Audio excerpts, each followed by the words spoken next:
Chers amis, dans quelques heures à peine, ce sera la première messe de Noël que nous allons célébrer avec les enfants du caté, puis il y aura la messe commune avec la paroisse de Saint-Vincent-de-Paul, puis ensuite la messe à Saint-Joseph de nouveau à 22 heures. Voilà, c'est Noël qui est maintenant à nos portes, et un peu en avance, je viens vous souhaiter une très belle fête de Noël à chacun d'entre vous, que la joie, la paix, la douceur de Dieu, la lumière de la crèche entre dans vos familles, qu'elle vous bénisse, voilà, qu'elle vous fasse découvrir à quel point c'est d'abord au travers des gestes d'attention, de l'amour mutuel, que se vit pour nous véritablement la joie de Noël.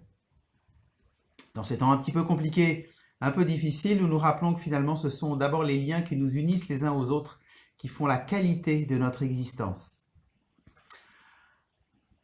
Vous savez, la paroisse a commencé une conversion écologique. La conversion écologique, c'est pas simplement veiller à essayer de ne pas trop gaspiller, de recycler. La conversion écologique, c'est une conversion intérieure qui consiste à se dire comment tisser de meilleures relations, des relations plus vraies, plus profondes, dans l'amour et dans la vérité avec ceux qui nous entourent. D'abord avec nos proches, mais aussi avec les plus pauvres, avec ceux qui sont dans des situations compliquées, avec la nature qui est fragile et qui a besoin qu'on y soit attentif. Voilà, la conversion écologique chrétienne nous pousse un peu plus à développer ce cœur attentif, ce cœur qui fait attention, ce cœur qui cherche non pas à saisir, à prendre pour lui, à posséder, à accumuler les choses, mais qui cherche d'abord la joie de la rencontre, du partage, de la simplicité, de la sobriété.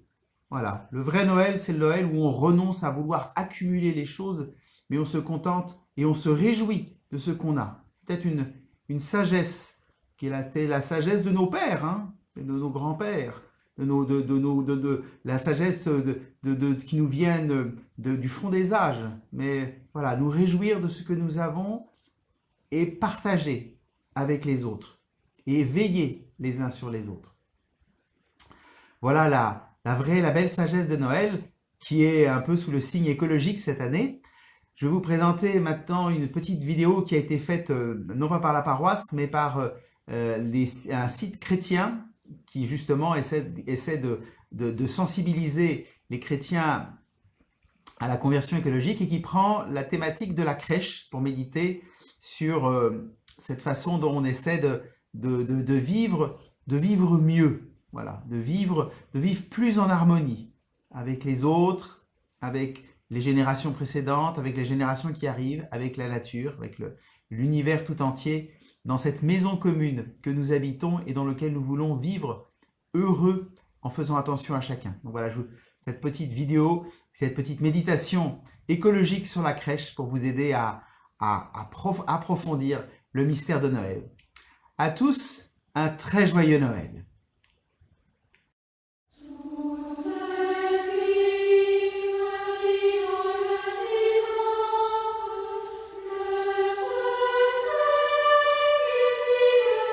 Méditer le mystère de la nativité du Seigneur invite à contempler la création. En inventant la crèche à Greccio, François d'Assise souhaitait montrer l'humanité de Dieu qui rejoint les hommes dans leur vie quotidienne. À sa manière, prenons le chemin où se rencontrent l'humanité de Dieu et celle de l'homme. Nous y découvrirons une nature réconciliée où chacun est appelé à découvrir qu'il est aimé de Dieu et à entrer dans une fraternité nouvelle.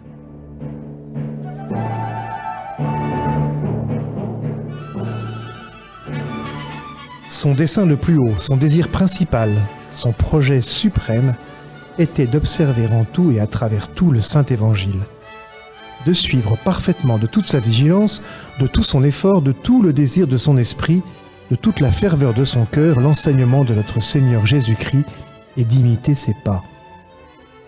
Par une méditation incessante, il se souvenait de ses paroles. Par une très pénétrante contemplation, il se rappelait ses actions. En particulier, l'humilité de l'incarnation et la charité de la passion occupaient à tel point sa mémoire qu'il voulait à peine penser à autre chose. Aussi doit-on rappeler et honorer par une mémoire révérende ce qu'il fit, la 3e année avant le jour de sa mort glorieuse, au bourg fortifié qu'on appelle Greccio, le jour de la nativité de notre Seigneur Jésus-Christ. Il y avait dans ce pays un homme du nom de Jean, de bonne réputation, mais d'une vie meilleure encore. Le bienheureux François le chérissait d'un amour particulier, car, alors que dans son pays il était noble et honorable au plus haut point, il avait foulé la noblesse de la chair pour suivre la noblesse de l'esprit. Le bienheureux François, comme il faisait souvent, le fit appeler à lui environ 15 jours avant la nativité du Seigneur et lui dit : « Si tu désires que nous célébrions la présente fête du Seigneur à Greccio, dépêche-toi de t'y rendre à l'avance, et ce que je te dis, prépare-le soigneusement. Car je veux faire mémoire de cet enfant qui est né à Bethléem et observer en détail, autant que possible de mes yeux corporels, les désagréments de ses besoins d'enfant. Comment il était couché dans une crèche et comment, à côté d'un bœuf et d'un âne, il a été posé sur le foin. » Entendant cela, l'homme bon et fidèle courut bien vite et prépara en ce lieu tout ce que le saint avait dit.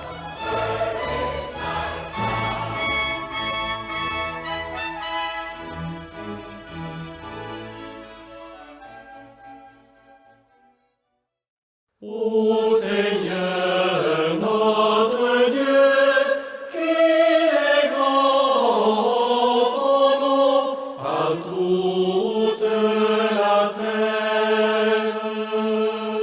Le jour de l'allégresse approcha, le temps de l'exultation advint. Les frères furent convoqués de plusieurs lieux.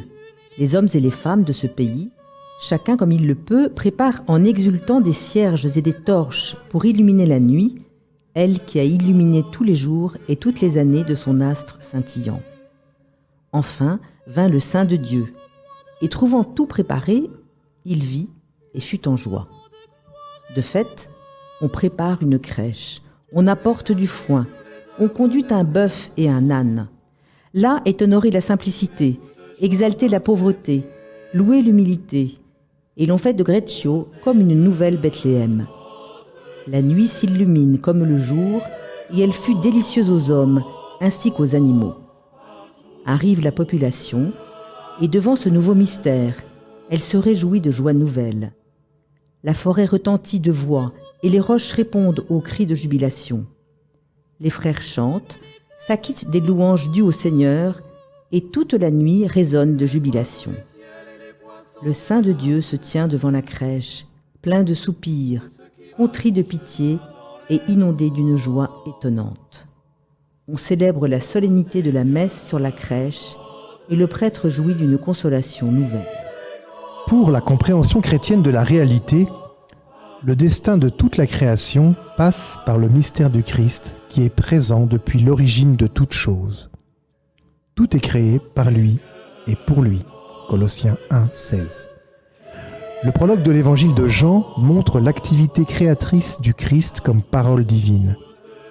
Mais ce prologue surprend en affirmant que cette parole s'est faite chair. Une personne de la Trinité s'est insérée dans le cosmos créé, en y liant son sort jusqu'à la croix. Dès le commencement du monde, mais de manière particulière depuis l'incarnation, le mystère du Christ opère secrètement dans l'ensemble de la réalité naturelle, sans pour autant en affecter l'autonomie. Ô Seigneur notre Dieu, qu'il est grand ton nom à toute la terre.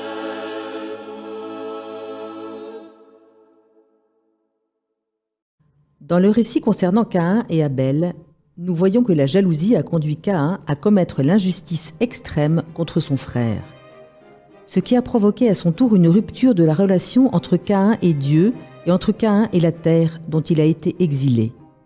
Ce passage est résumé dans la conversation dramatique entre Dieu et Caïn. Dieu demande « Où est ton frère Abel ?» Caïn répond qu'il ne sait pas, et Dieu insiste « Qu'as-tu fait ? Écoute le sang de ton frère crier vers moi du sol. Maintenant sois maudit et chassé du sol fertile. » Genèse 4, 9, 11. La négligence dans la charge de cultiver et de garder une relation adéquate avec le voisin envers lequel j'ai le devoir d'attention et de protection, détruit ma relation intérieure avec moi-même, avec les autres, avec Dieu et avec la terre. Quand toutes ces relations sont négligées, quand la justice n'habite plus la terre, la Bible nous dit que toute la vie est en danger. C'est ce que nous enseigne le récit sur Noé, quand Dieu menace d'exterminer l'humanité en raison de son incapacité constante à vivre à la hauteur des exigences de justice et de paix. La fin de toute chair est arrivée, je l'ai décidé, car la terre est pleine de violence à cause des hommes. Genèse 6, 13. Dans ces récits si anciens, empreints de profond symbolisme, une conviction actuelle était déjà présente. Tout est lié, et la protection authentique de notre propre vie, comme de nos relations avec la nature, est inséparable de la fraternité, de la justice, ainsi que de la fidélité aux autres. Un rameau sortira de la souche de Jessé, père de David. Un rejeton jaillira de ses racines. Sur lui reposera l'esprit du Seigneur, esprit de sagesse et de discernement, esprit de conseil et de force, esprit de connaissance et de crainte du Seigneur, qui lui inspirera la crainte du Seigneur. Il ne jugera pas sur l'apparence, il ne se prononcera pas sur les rumeurs. Il jugera les petits avec justice. Avec droiture, il se prononcera en faveur des humbles du pays. Du bâton de sa parole, il frappera le pays. Du souffle de ses lèvres, il fera mourir le méchant. La justice est la ceinture de ses hanches. La fidélité est la ceinture de ses reins. Le loup habitera avec l'agneau. Le léopard se couchera près du chevreau. Le veau et le lionceau seront nourris ensemble. Un petit garçon les conduira. La vache et l'ours auront même pâture. Leurs petits auront même gîte. Le lion comme le bœuf mangera du fourrage. Le nourrisson s'amusera sur le nid du cobra. Sur le trou de la vipère, l'enfant étendra la main. Il n'y aura plus de mal ni de corruption sur toute ma montagne sainte. Car la connaissance du Seigneur remplira le pays comme les eaux recouvrent le fond de la mer. Ce jour-là, la racine de Jessé, père de David, sera dressée comme un étendard pour les peuples, les nations la chercheront, et la gloire sera sa demeure.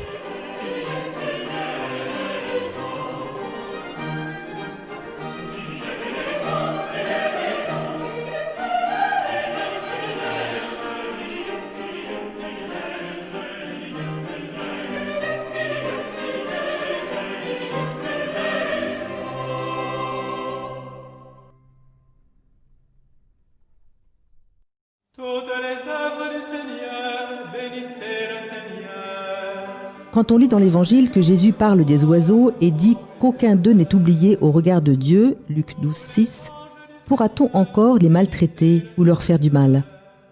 J'invite tous les chrétiens à expliciter cette dimension de leur conversion en permettant que la force et la lumière de la grâce reçue s'étendent aussi à leurs relations avec les autres créatures, ainsi qu'avec le monde qui les entoure, et suscitent cette fraternité sublime avec toute la création que saint François d'Assise a vécue d'une manière si lumineuse. Nous parlons d'une attitude du cœur, qui vit tout avec une attention sereine, qui sait être pleinement présent à quelqu'un sans penser à ce qui vient après, qui se livre à tout moment comme un don divin qui doit être pleinement vécu. Jésus nous enseignait cette attitude quand il nous invitait à regarder les lys des champs et les oiseaux du ciel, ou quand, en présence d'un homme inquiet, il fixa sur lui son regard et l'aima. Marc 10, 21.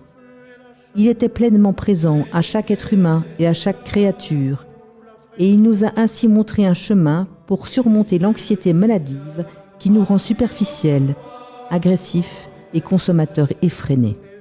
Bénissez le Seigneur, les fous, la lumière et les ténèbres. Bénissez le Seigneur, les fous, les éclairs, les nuées. Bénissez le Seigneur, à lui notre gloire, louange éternelle.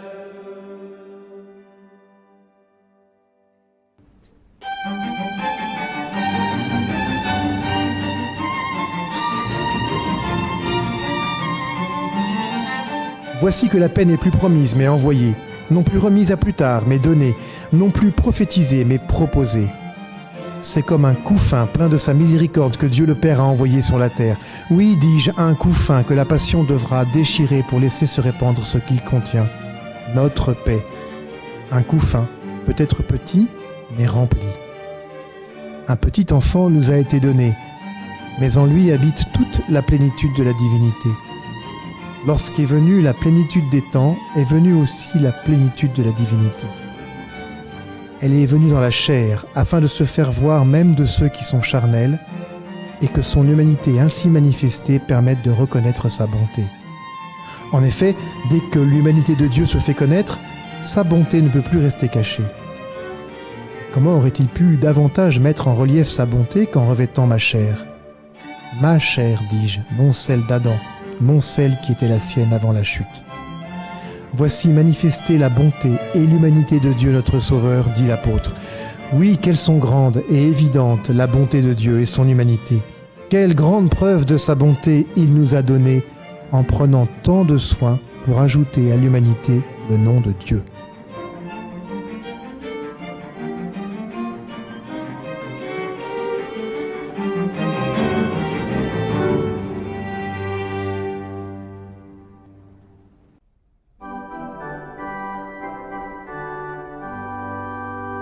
En ces jours-là, parut un édit de l'empereur Auguste ordonnant de recenser toute la terre.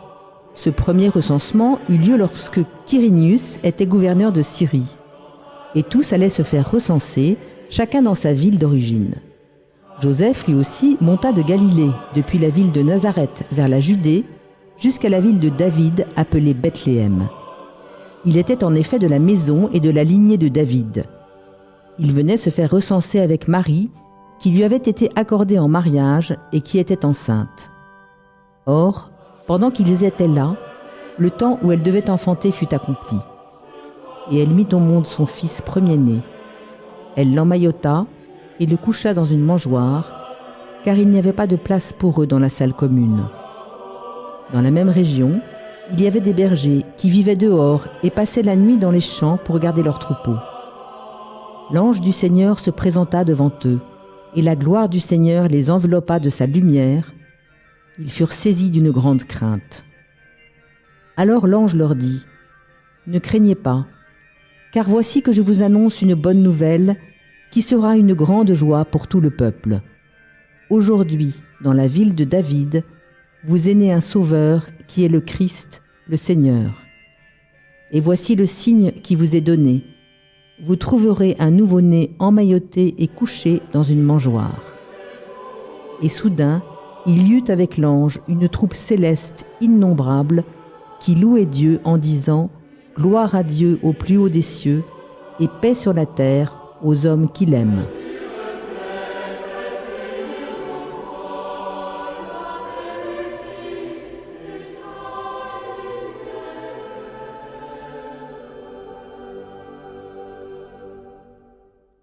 Marie, la mère qui a pris soin de Jésus, prend soin désormais de ce monde blessé, avec affection et douleur maternelle. Comme, le cœur transpercé, elle a pleuré la mort de Jésus, maintenant elle compatit à la souffrance des pauvres crucifiés et des créatures de ce monde saccagées par le pouvoir humain. Totalement transfigurée, elle vit avec Jésus, et toutes les créatures chantent sa beauté. Elle est la femme, enveloppée de soleil, la lune est sous ses pieds, et 12 étoiles couronnent sa tête. Apocalypse 12, 1. Élevée au ciel, elle est mère et reine de toute la création. Dans son corps glorifié, avec le Christ ressuscité, une partie de la création a atteint toute la plénitude de sa propre beauté. Non seulement elle garde dans son cœur toute la vie de Jésus qu'elle conservait fidèlement, mais elle comprend aussi le sens de toute chose. C'est pourquoi nous pouvons lui demander de nous aider à regarder ce monde avec des yeux plus avisés.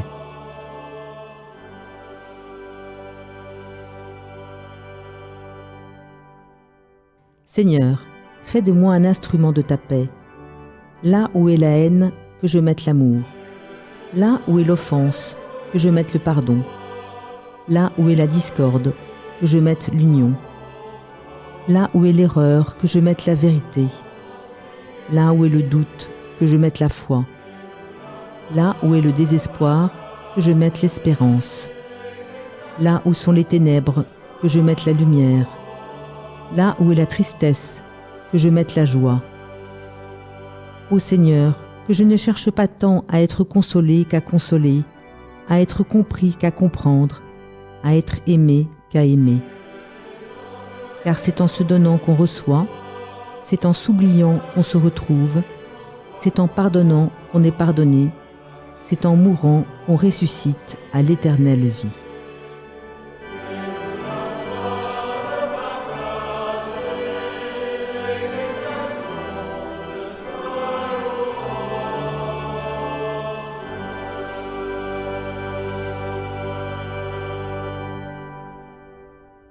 Dieu Tout-Puissant qui est présent dans tout l'univers et dans la plus petite de tes créatures, toi qui entoures de ta tendresse tout ce qui existe, répands sur nous la force de ton amour pour que nous protégions la vie et la beauté.